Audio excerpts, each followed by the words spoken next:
This is SD Hudson Magic.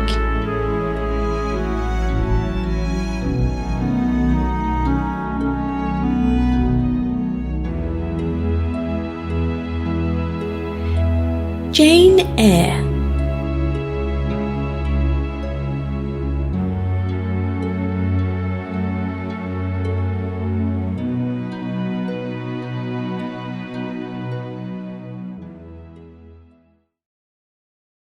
I was first introduced to Charlotte Brontë and Jane Eyre when I was in the last year of middle school. I had won a writing competition, and this was my prize. Bound in red leather, it certainly was the most fancy novel I had ever seen. And when I opened the pages and immersed myself in the desperate world of Jane Eyre, I was enraptured, and have been by this story ever since. Chapter 1. There was no possibility of taking a walk that day. We had been wandering, indeed, in the leafless shrubbery an hour in the morning, but since dinner, Mrs. Reed, when there was no company, dined early. The cold winter wind had brought with it clouds so sombre and a rain so penetrating that further outdoor exercise was now out of the question. I was glad of it. I never liked long walks, especially on chilly afternoons.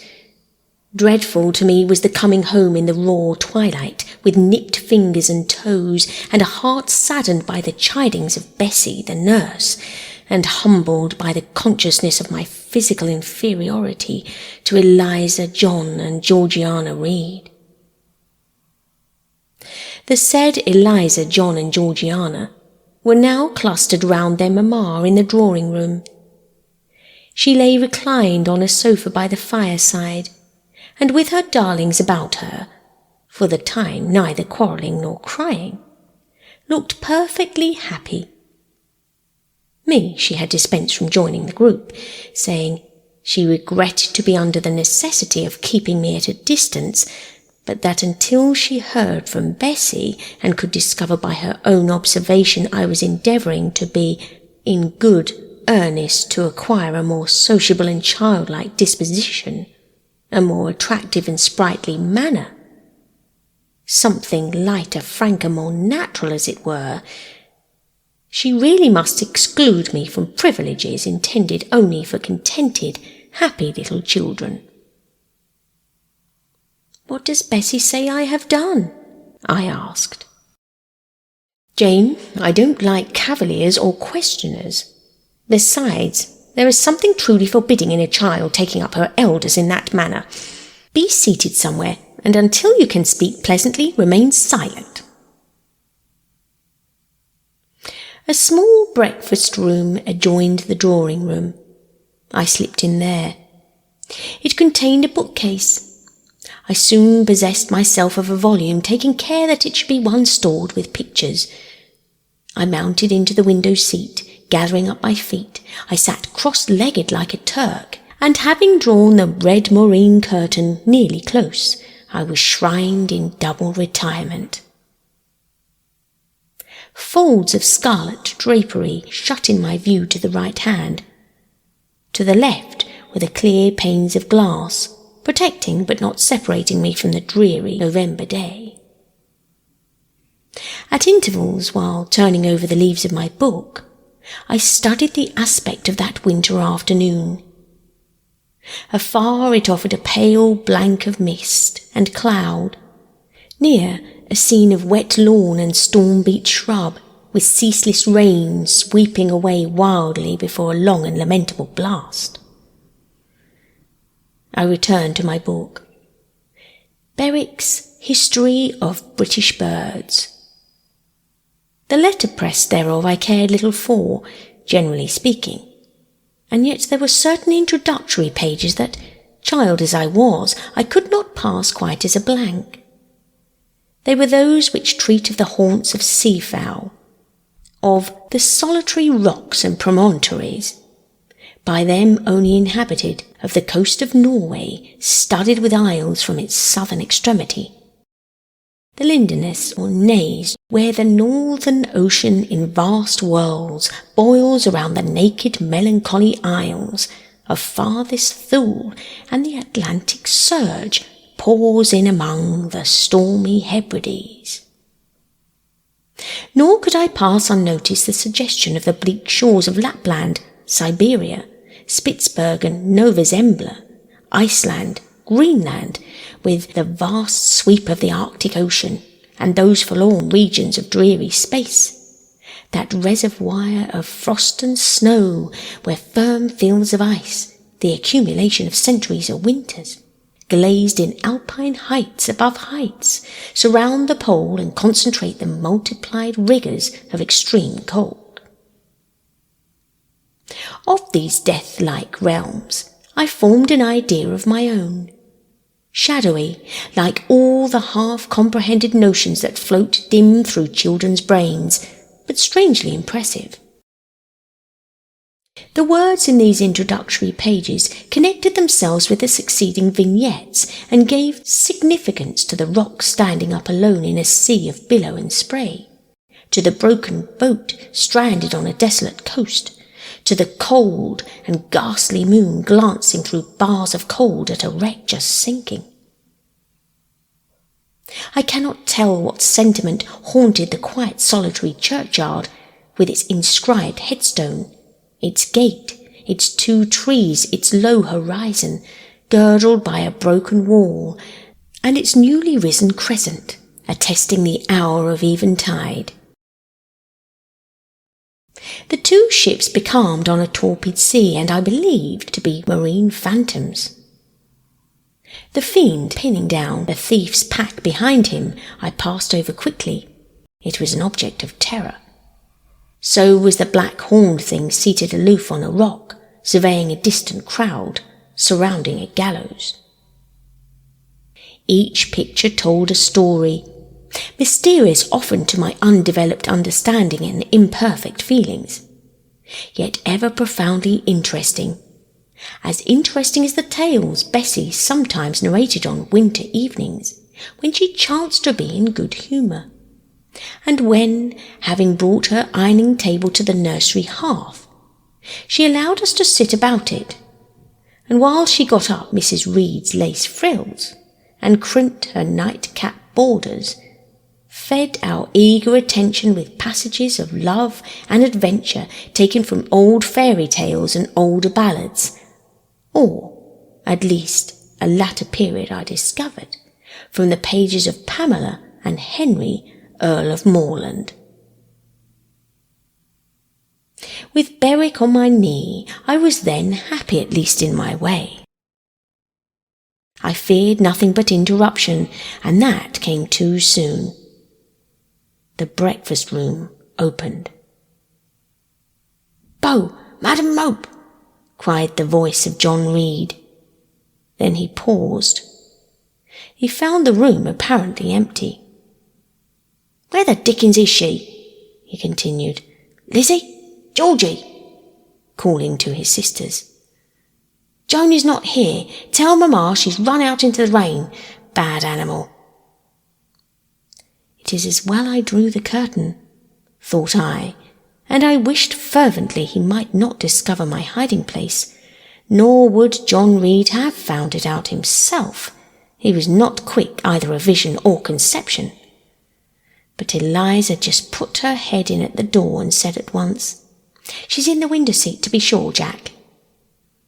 And I came out immediately, for I trembled at the idea of being dragged forth by the said Jack. "What do you want?" I asked, with awkward diffidence. "Say, what do you want, Master Reed?" was the answer. "I want you to come here."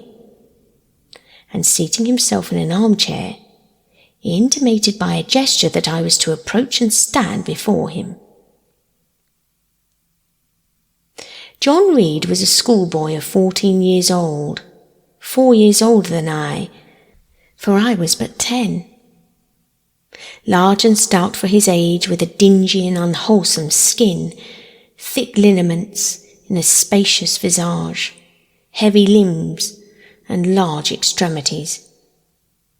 He gorged himself habitually at table, which made him bilious and gave him a dim and bleared eye and flabby cheeks. He ought now to have been at school, but his mamma had taken him home for a month or two on account of his delicate health. Mr. Miles, the master, affirmed he would do very well if he had fewer cakes and sweetmeats sent him from home, but the mother's heart turned from an opinion so harsh and inclined rather to the more refined idea that John's sallowness were owing to over-application and perhaps to pining after home. John had not much affection for his mother and sister, and an antipathy to me. He bullied and punished me, not 2 or 3 times in the week, not once or twice in the day, but continually. Every nerve I had feared him, and every morsel of flesh on my bones shrank when he came near. There were moments when I was bewildered by the terror he inspired, because I had no appeal whatever against either his menaces or his afflictions. The servants did not like to offend their young master by taking any part against him. And Mrs. Reed was blind and deaf on the subject. She never saw him strike or heard him abuse me, though he did both now and then in her very presence, more frequently, however, behind her back. Habitually obedient to John, I came to his chair. He spent some 3 minutes in thrusting out his tongue at me as far as he could without damaging the roots. I knew he would strike soon, and while dreading the blow, I mused on the disgusting and ugly appearance of him who would presently deal it. I wonder if he read that notion in my face, for all at once, without speaking, he struck suddenly and strongly. I tottered, and on regaining my equilibrium, retired back a step or 2 from his chair. "That is for your impudence in answering mamma while since," said he, "and for your sneaking way of getting between curtains, and for the look you had in your eyes 2 minutes since, you rat." Accustomed to John Reed's abuse, I never had an idea of replying to it. My care was how to endure the blow which would certainly follow the insult. "What were you doing behind the curtain?"